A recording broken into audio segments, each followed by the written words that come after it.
Kasi for some of you guys, this is betrayal.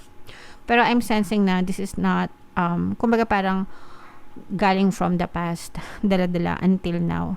Pero nakita rin natin yung forgiveness at saka karma. So, parang yung person mo, pwedeng ikaw yung nag-cheat or yung person mo yung nag-cheat, mga kapiksi. Pero most of the time kasi, sa mga nanonood ng tarot reading, no, sila yung niloloko.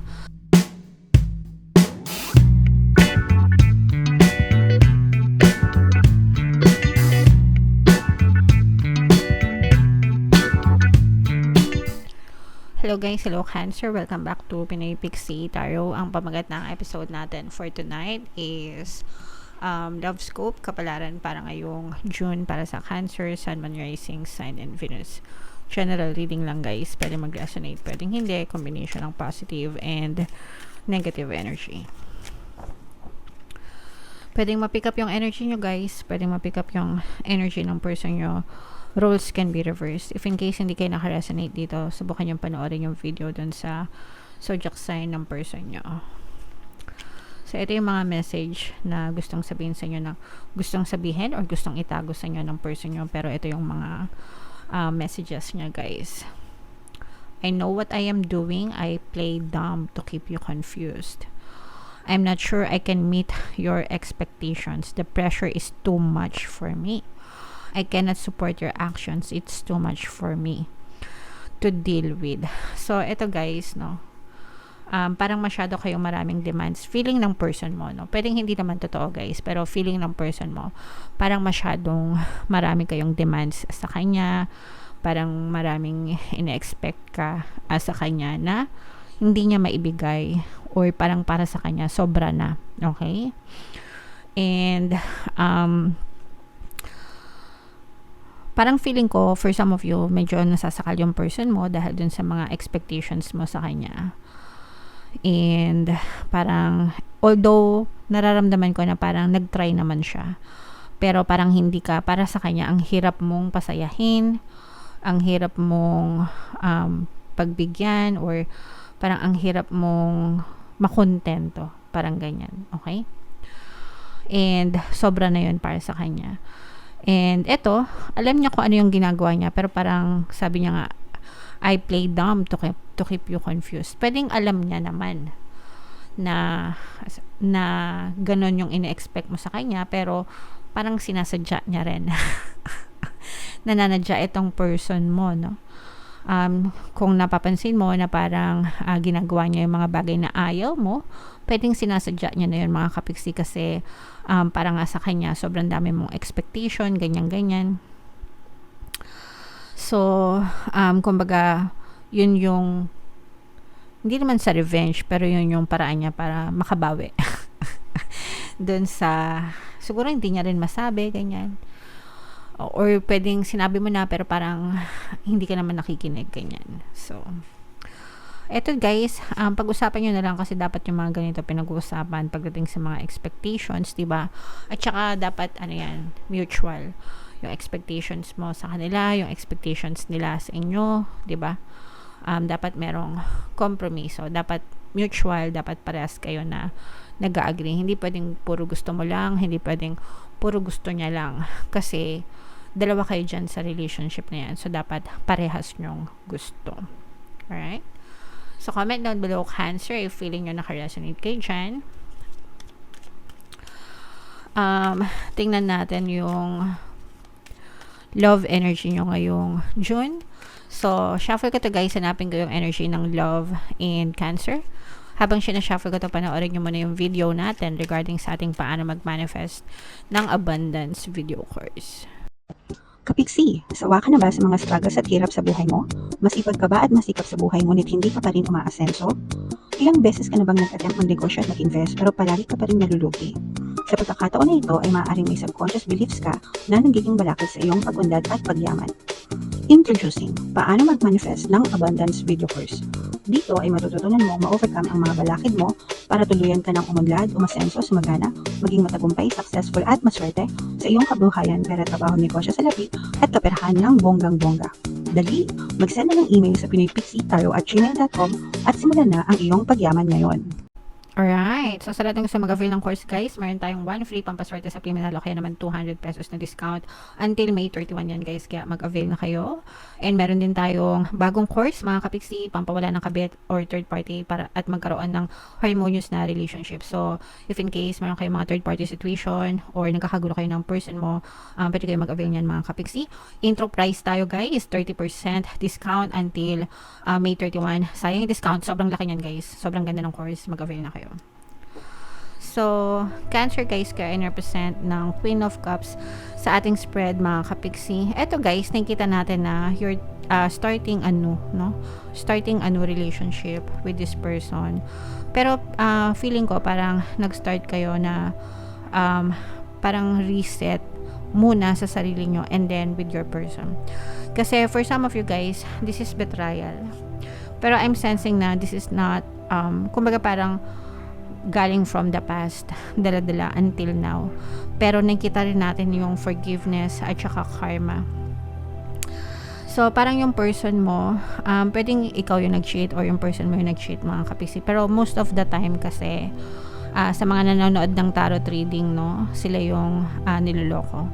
So, in your case, mga kapiksi, pwedeng nakakarma na itong person nyo, guys. Pero kayo naman, parang pinatawad nyo na itong person nyo. And yung person mo, guys, parang sobrang laki ng pagtingin niya sa'yo kasi itong person mo, parang nung time na nagloko siya, nung time na binitray ka niya, binackstab ka niya, whatever kung ano man yung ginawa niya sa'yo, mga kapiksi, parang imbis na magalit ka sa kanya, isumpa mo siya, ganyan, hindi ka masyadong, kumbaga hindi mo siya sinisi, hindi mo nilabas yung galit mo sa kanya, tapos parang you took time to forgive your person, no? And dahil doon, mga kapiksi, tumaas yung tingin sa'yo ng person nyo. Kasi most of the time, sa relationship, di ba, pagka nag-aaway, lalo na pagka may third party, ganyan, may betrayal, talagang away yan, no? Parang mga drama. Yung mga sumbatan, sigawan, ganyan, walang yan ka. Kaya mga ganun, di ba? Pagkatapos ng ginawa ko sa'yo, ganito pa yung gaganti mo sa akin. So, ganon. Usually, ganon. Typical. Pero sa case nyo, mga kapiksi, kumbaga parang imbes na magalit kayo, parang, although hindi ko naman sinasabi na ginastify nyo yung pag-betray sa nyo ng person nyo, parang you've become the bigger person dun sa picture na parang, okay, so nagawa na niya, niloko niya ako, I'm hurt, syempre masakit. Pero ano bang mapapala ako?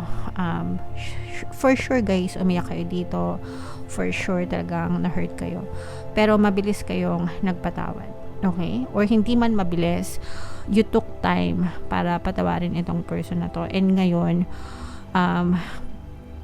parang gusto niyang makabawi sa inyo dahil sa lahat ng pananakit na ginawa nyo sa inyo, mga kapiksi. At saka umiikot ang mundo nyo, no? Dati ikaw yung nag-suffer, emotional pain, emotional suffering.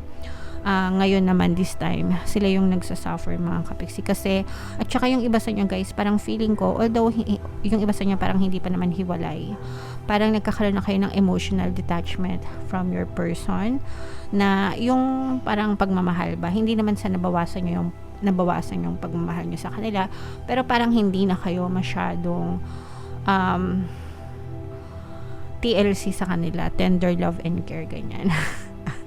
Kumbaga parang equal na lang yung trato mo sa iyo at saka sa kanya, ganyan. So hindi na yung kumbaga kung dati deads kayo sa kanila, patay na patay kayo sa kanila, ngayon parang okay, mahal kita but may ganun, may but, okay, mahal kita, napatawad kita, pero hindi na ako papayag na saktan mo ako ulit. You can do whatever you want. Dinidistance ko na yung sarili ko, no, sa iyo, para hindi mo na ako masaktan ulit. Parang ganun yung nangyayari sa inyo. And yung person mo, kinakarma sila ngayon, and nare-realize nila how valuable you are to them, Cancer. Nakikita nila ngayon lahat ng value mo. And siya, meron siyang fear of rejection actually. Dumadating siya dun sa point na natatakot siya na baka iwanan mo siya. Malungkot itong person mo. Deep inside them. Kahit na yung iba sa inyo guys, pwedeng hindi kayo pinapansin itong person mo, puro trabaho. Pwedeng nagsasarili na rin ito. Yung tipong hindi iintrega sa'yo, ganyan-ganyan. Pero, ma-pride itong person mo, kapiksi. For some of you, no? Ma-pride siya. Ayaw niyang ipaalam sa'yo lahat ng kalungkutan niya, loneliness niya. Guys, he or she is battling this alone. Itong nasa na ba yun? I played dumb to keep you confused. Pero ang totoo, sila yung confused, mga kapiksi. Okay, they know, they realize your true value. And yung pagmamataas nila, mga kapiksi, parang yun na lang yung natitirang pride nila. Pero malungkot ito guys. Lalo na pag hindi kanya ka nakausap, dinidistansya niya yung sarili niya sa'yo. Tapos, puro barkada. Ikaw naman, akala mo ang saya-saya niya kasi puro barkada kasama niya, labas-labas, masaya siya sa ibang tao, pero pagdating sa'yo, hindi kanya pinapansin. Pero deep inside, this is dying inside Cancer, no? Deep inside them, super lungkot nila, mga kapiksi, and nandun talaga yung pagsisisi, yung regrets.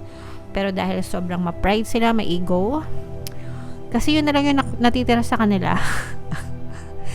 Kaya, hindi nila yun maisuko, Cancer. Okay? Pero, yeah. Pagpasa Diyos nyo na lang, guys. Pagdasal nyo, if in case na gusto nyo pang mas save yung relationship nyo, pwede, guys. May mga subliminals tayo, libre. May course tayo. Syempre, may bayad yun, guys, kasi pinaghirapan ko yun. Pero depende sa inyo. Gusto nyo ipagdasal, libre lang magdasal, mga kapiksi. Okay? Alright. So, comment down below, Cancer. If naka-resonate kayo, ito yung ating mga relationship subliminal, guys. Pakinggan nyo para makatulong sa inyo.